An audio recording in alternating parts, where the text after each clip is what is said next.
Welcome sa Click Now Recap, ang channel na nagkukwento ng mga pelikulang puno ng misteryo, emosyon at hindi inaasahang pangyayari. Isipin mo na lang na isang araw, biglang bumagsak ang mga meteor mula sa langit at ang tanging taong makakatulong sa iyo ay ang ama mo na nasa kalawakan. Ito ang kwento ng isang dalagitang kailangang harapin ang kanyang pinakamalaking takot, habang ang buong lungsod ay unti-unting gumuho.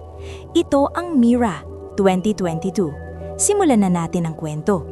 Sa lungsod ng Vladivostok, nakatira ang 15 anyos na si Lera o Lera Arabova, kasama ang kanyang ina na si Svetlana, ang kanyang stepfather na si Boris at ang 8 taong gulang na kapatid na si Yegor.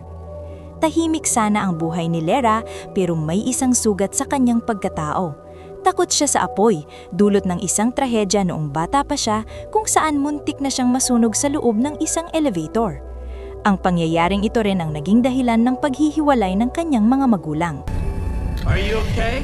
Ang ama ni Lera na si Valery Arabov ay isang flight engineer na kasalukuyang nasa space station na Mira.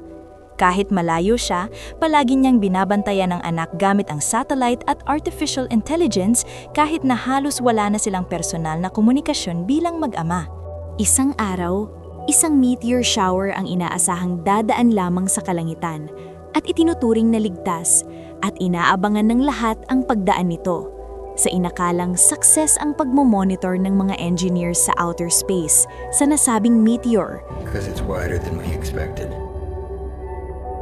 Ngunit nahagip sa kabilang banda ang napakaraming meteor at posibleng magbago ang direksyon.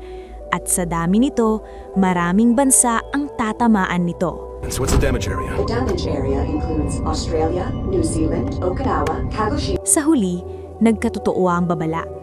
Agad ni tinawag si Lera ng kanyang ama upang ipaalam na tumakbo at magtago. Lyra, look out the window.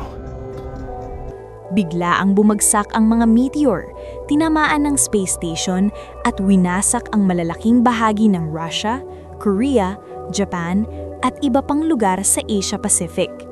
Nasaksihan ni Lera ang pagsabog mula sa lupa. Sa gitna ng kaguluhan, muntik na siyang mamatay habang tumatakas sa gusali. Nakita niya ang kaibigang si Misha, isang binatang may artificial hand. Mulit isang malakas na pagsabog ang naghiwalay sa kanila.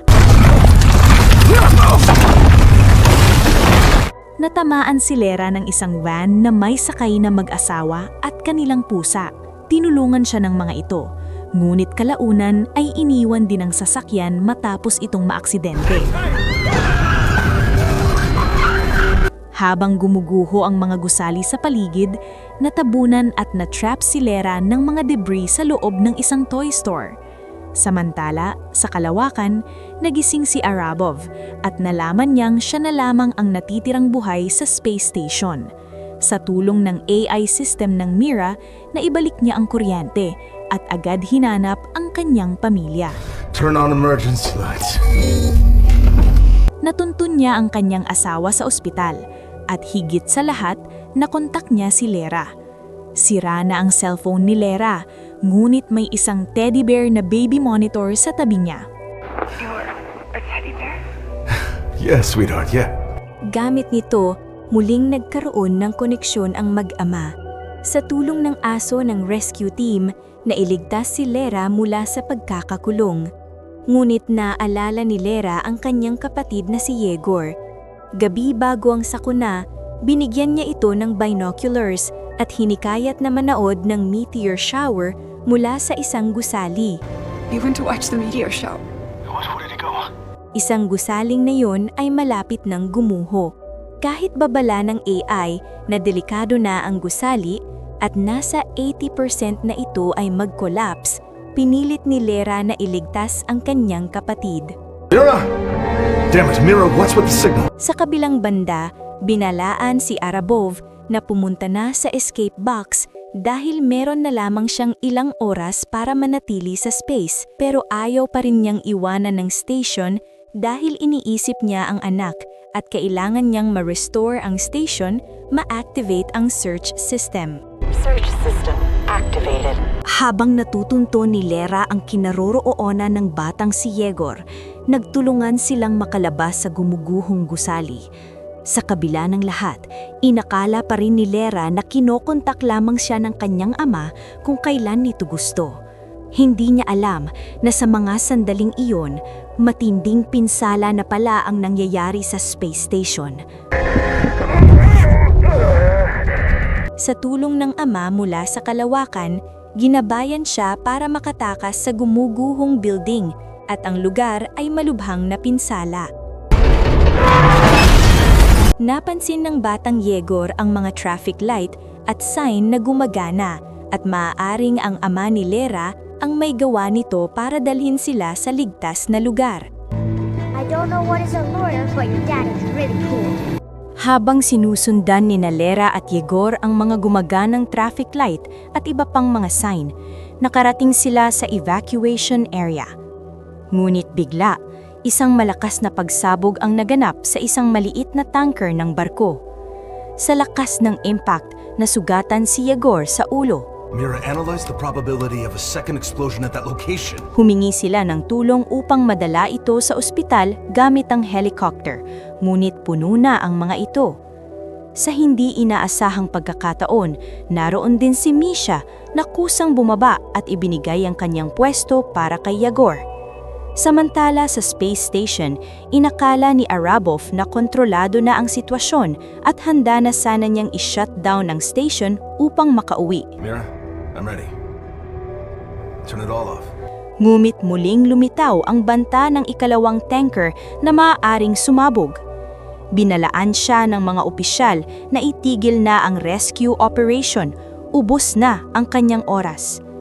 Gamit ang cellphone ni Misha, agad na tinawagan ni Arabov ang kanyang anak at inutusan siyang umalis at magtago. Ngunit nagpumilit si Lera. Gusto niyang balaan ang mga tao at puntahan ng tanker upang pigilan ang susunod na pagsabog. Binalaan siya ni Arabov na wala ng rescuer na darating sa lugar. Ubus na ang oras at tulong. The rescuers are too far, they won't make it. And people won't believe you. Naniniwala si Lera na maaari pa nilang pigilan ang sakuna sa tulong ni Arabov at ni Misha. Ngunit para kay Arabov, hindi iyon ang solusyong nakikita niya. Alam niyang may kapalit ang bawat desisyon. Sa galit at matinding sama ng loob, sinisi ni Lera ang kanyang ama at pinaalala ang matagal niyang pag-akalang iniwan siya nito. Hindi naintindihan ni Lera ang sitwasyon ng kanyang ama dahil sa nalalabi na ang oras niya sa space at ito ay sasabog. Pumunta pa rin si Lera at Misha sa nasabing tanker. Sa inakala ni Lera na pinabayaan na siya ni Arabov pero gamit pa rin ng teddy bear monitor pero hindi na kumpleto ang mission ni Arabov nang maputol ang koneksyon ng cable ng battery compartment. Come on, I need more time, Mira. Turn off everything you can. Upang maibalik ang surge connection, napilitan si Arabov na manumanong ayusin ang system. Iniwan niya ang AI na si Mira. Alam niyang maaaring iyon na ang huling pagkakataon. Sa kabilang banda, nawala ng malay si Misha nang nabuksan niya ang pintuang nilalamon ng apoy. Sa gitna ng kaguluhan, ginamit ni Arabov ang artificial hand ni Misha upang ipaliwanag ang kanyang sitwasyon at para mahawakan si Lera sa huling pagkakataon. Dad, you mean you're falling down? Doon tuluyang naunawaan ni Lera ang sakripisyong ginagawa ng kanyang ama. Sa kabila ng kanyang takot, inutusan siya ni Arabov na i-activate ang firefighting pipe na maglalabas ng tubig upang maapula ang apoy at mailigtas ang lahat. Matapos ang lahat ng pagsabog sa kalawakan at ang pinakamabigat na sakripisyo, muling nagkita si Lera at ang kanyang pamilya.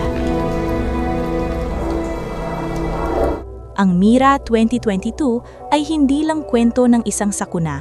Isa itong paalala na kahit gaano kalayo ang isang magulang, gagawin niya ang lahat para iligtas ang kanyang anak. Kung nagustuhan mo ang movie recap na ito, huwag kalimutang mag-like, mag-subscribe at i-share ang video. Maraming salamat sa panonood at magkita tayo sa susunod na kwento.